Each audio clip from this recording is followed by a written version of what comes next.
శోభన్ బాబు గారితో 9 సినిమాలు చేశారు కదా, ఆయన ఇన్ఫ్లుయెన్స్ మీ మీద పడలేదా? సోగ్గాడు టైటిల్ నా దగ్గర చాలా కాలం ఉంది. శోభన్ బాబు గారు చాలా సంపాదించాడు. ఆయన వెళ్తా ఎంత పట్టుకెళ్ళారు.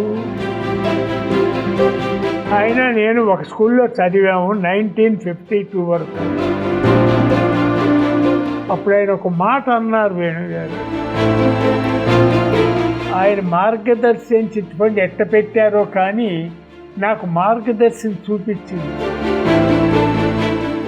నేను ఇందాక ఒక క్వశ్చన్ అడుగుదాం అనుకున్నాను మిమ్మల్ని. శోభన్ బాబు గారితో 9 సినిమాలు చేశారు కదా, ఆయన ఇన్ఫ్లుయెన్స్ మీ మీద పడలేదా? డబ్బు ఎందుకు జాగ్రత్త పెట్టుకోలేదు? ఇలాంటి క్వశ్చన్ ఒకటి అడుగుదాం అనుకున్నాను మిమ్మల్ని ఇందాక, కానీ ఈ సమాధానం దొరికింది అనుకుంటున్నాను నేను. ఓకే, శోభన్ బాబు గారు చాలా సంపాదించాడు.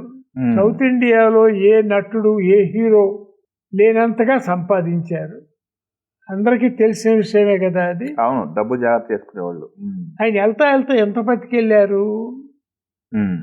ఓకే, పట్టుకెళ్ళా. ఎంత అనుభవించారు ఆయన జీవితంలో, దేనికోసం సంపాదించారు అనే.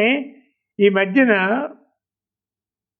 సోగ్గాడు సినిమా 50 సంవత్సరాలు అయ్యింది. ఆ సినిమా రిలీజ్ అయ్యి. అవును, సురేష్ ప్రొడక్షన్స్ రామానాయుడు గారు తీశారు ఆ సినిమా. అవును. నేను ఎందుకో హైదరాబాద్లో ఉంటే నన్ను సురేష్ బాబు గారు, నరసింహారావు గారు వాళ్ళు పిలిచి నాకు కుర్చీలో కూర్చొని సన్మానం చేశారు. అవును సార్. ఆ టైటిల్ నా దగ్గర చాలా కాలం ఉంది, సోగ్గాడు. ఓకే.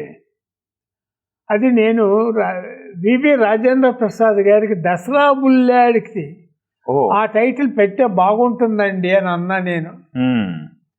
ఆయన ఎందుకోగానే దసరా బుల్లాడు మీద ఉన్నటువంటి ఆ టైటిల్ మీద ఉన్న ఎక్కువ మోజు దీని మీద ఇది కాల. తర్వాత నాకు ఏదన్నా కథ దొరికితే అది సోగ్గాడు పెడదామని ట్రై చేస్తే నాకు అంత కథ రాల. రామానాయుడు గారు ఒక సినిమా చేస్తూ ఉన్నప్పుడు పోంచారో నీ దగ్గర సోగ్గాడు టైటిల్ ఉంది, నువ్వు తీస్తావా అన్నాడు. ఎవరితో అండి అన్న. శోభన్ బాబుతో సినిమా అనుకుంటున్నాను, ఆ టైటిల్ బాగుంటుందేమో అన్నాడు. తీసుకోండి అన్న. ఆ టైటిల్ నేను రామానాయుడు గారికి ఇచ్చా. ఓకే. అది 50 సంవత్సరాలు అయిందని మొన్న చేసినప్పుడు నేను ఆ మాట, సురేష్ బాబు నీకు తెలుసో లేదో, ఈ టైటిల్ నాన్నగారికి నేను చెప్పాను చేయమని, రాజేంద్ర ప్రసాద్ గారికి చెప్పా. ఆయన దసరా బుల్లాడి మీద మోజుతో చేశారు. ఇప్పుడు ఈ టైటిల్ చాలా ఇవాళ నరసింహారావు అవును డైరెక్టర్, తర్వాత ప్రొడ్యూసరు నరసింహారావు, శోభన్ బాబు గారు చాలా క్లోజ్. ఆయన వాళ్ళు పిలిచి, సార్ ఆ టైటిల్ మళ్ళీ మీరు గుర్తొచ్చారు, మీకు సన్మానం చేస్తానని కుర్చీలో కూర్చోబెట్టి శాలువా కప్పారు. ఎందుకంటే శోభన్ బాబు గారు చాలా ఫైనాన్షియల్గా సినిమా లైన్లో సంపాదించిన వ్యక్తుల్లో ఆయన ఇవాళ కూడా చెప్పుకునే మనిషి. కానీ ఎంత సంపాదించి ఆయన ఎంత అనుభవించారు, ఎంత పట్టుకెళ్ళారు అనేది మనం కూర్చుంటే, అదే సార్ డబ్బు ఏమో వేణుగారు, డబ్బు సంపాదిస్తాం, అదే అనుభవిస్తాం. నేను చాలా సింపుల్సిటీ అనేది ఒక నలుగురి దగ్గర అలా నేర్చుకున్న వేణుగారు. ఒకటి రామోజీరావు గారు, ఆయన నేను ఒక స్కూల్లో చదివాము 1952 వరకు. ఓకే. తర్వాత ఆయన జర్నలిజంలోకి వెళ్ళారు. నాకేదో ఉద్యోగం కోసం తిరుగుతూ ఢిల్లీలో ఒకసారి కలిసాము, కెనాట్ ప్లేస్లో. కలిసినప్పుడు నమస్కారం అండి అని అంటే అన్నారు, తెలుగు అబ్బాయివా నువ్వు అన్నారు. మీరు నేను ఒకే స్కూల్లో గుడివాడలో చదువుకున్నామండి. ఓ, ఇక్కడ ఏం చేస్తున్నారు అన్నారు. ఏదైనా ఉద్యోగం కోసం దొరుకుతుందని వచ్చానండి అన్న. ఏంటి, ఏం చదివారు అన్నాడు. ఎస్ఎస్ఎల్సి ఫెయిల్డ్ అండి అన్న. ఎస్ఎస్ఎల్సి ఫెయిల్ అయ్యి గుడివాడ నుంచి ఢిల్లీ వచ్చారా అన్నారు. ఆయన ఐ థింక్ అప్పుడు మన సౌత్ ఇండియా కంటే నార్త్ ఇండియాలో జర్నలిజం స్కూల్స్ ఎక్కువ ఉండేవి. Navbharat Times, Times of India, అప్పుడు మెయిన్ అంతా ఢిల్లీ, యూపీ. ఆయన నన్ను క్వశ్చన్ వేశారు, జర్నలిజం నేర్చుకుంటారా పోంచారు అని. అంటే ఏంటండి అన్న. అదే తెలుగులో ఆర్టికల్స్ మ్యాగజైన్స్కి వాటికి రాయటం, తెలుగులో ఉత్తరం రాయటమే చేత కాదండి నాకు, నేనే జర్నలిజం నేర్చుకుంటాను అన్న. నెక్స్ట్ డేనో ఎప్పుడో మళ్ళీ ఇంకొక క్వశ్చన్ వేశారు, చిట్ ఫండ్ కంపెనీ పెడతారా అన్నాడు. అంటే ఏంటండి అన్న. 10 మంది 10 రూపాయలు మీ దగ్గర దాచుకుంటారు, అవసరమైన వాళ్ళు పాడుకుంటారు, మీ కమిషన్ మీకు ఇస్తారు.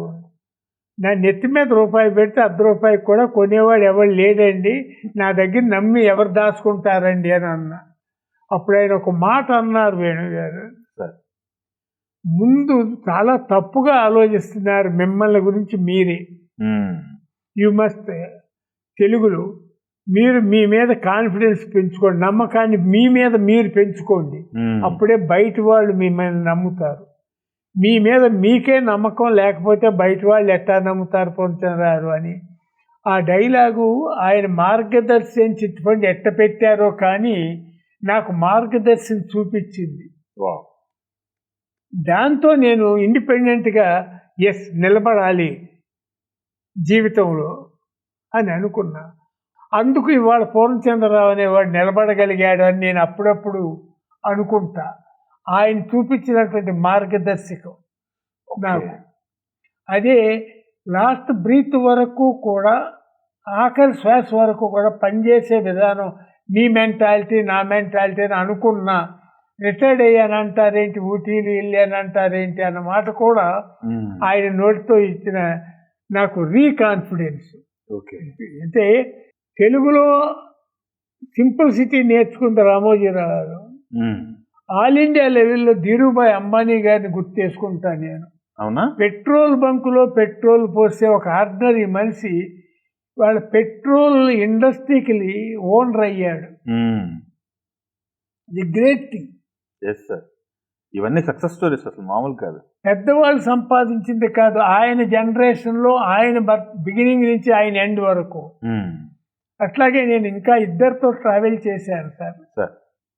జంషెడ్జీ తాతా గారితో పరిచయం తక్కువ నాకు. బాంబే టు ఢిల్లీ 4-5 సార్లు నేను ఫ్లైట్లో ఆయనతో ట్రావెల్ చేయటం జరిగింది. Is the chairman of the air India. వాళ్ళు స్టాఫ్ వచ్చి, సార్ విఐపి రూమ్ ఓపెన్ చేసాము అంటే కూడా వెళ్ళి కూర్చునేవాడు కాదు. 4 కూర్చున్నటువంటి ఆర్డినరీ లాబీలోనే కూర్చునేవాడు ఫ్లైట్ కోసం. ఆయన చేతిలో సంచి ఉండేది, చిన్న ఫైల్ సంచి లాగా, క్యారీ బ్యాగ్ లాగా.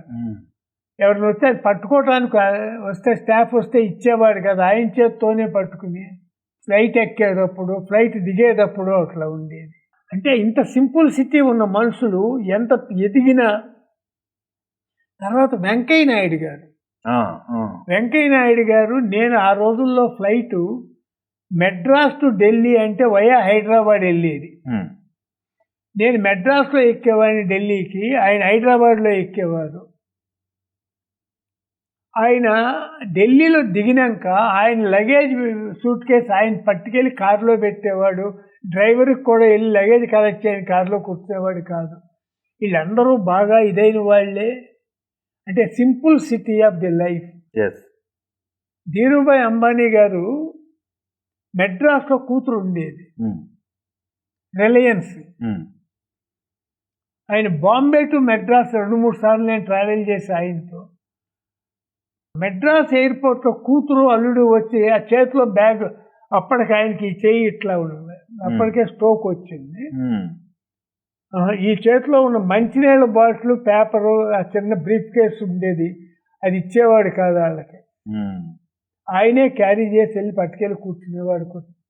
ఎంత కూడా అంత కెపాసిటీ ఉండి, అవును, పాపులారిటీ ఫిగర్స్, ఫైనాన్షియల్ బ్యాక్గ్రౌండ్స్ ఉండి కూడా వాళ్ళు ఎంత సింపుల్సిటీగా బిహేవ్ చేశారు అనేది నేను వాళ్ళ దగ్గర చూసి పరిచయాలు లేవు నాకు వాళ్ళతో ట్రావెల్ చేసినటువంటి అనుభవం, ఆ ఫ్లైట్లు, వాళ్ళ బిహేవింగు, వాళ్ళ పద్ధతులు చూసి, అవును వాళ్ళతో మనం పోల్చుకుంటే సముద్రపు ఇసుకలో రేణువంత కూడా లేవే మనం. వాళ్ళంత సింపుల్గా ఉంటే లేనిపోయిన అంగు షోకులు మనకెందుకు? మీకు సినిమా అనేది ఒక బిజినెస్సే కానండి, లేనిపోయిన ఆర్భాటాలు ఎక్కువ సినిమా వాళ్ళకి అనేది ఒక రూమర్ ఉంది బయట ప్రపంచంలో కూడా. వాడు సినిమా వాడరా అని అట్లా చూసే రోజులు కూడా ఉన్నాయి. చూసిన రోజులు, నేను అనుభవించిన రోజులు కూడా ఉన్నాయి.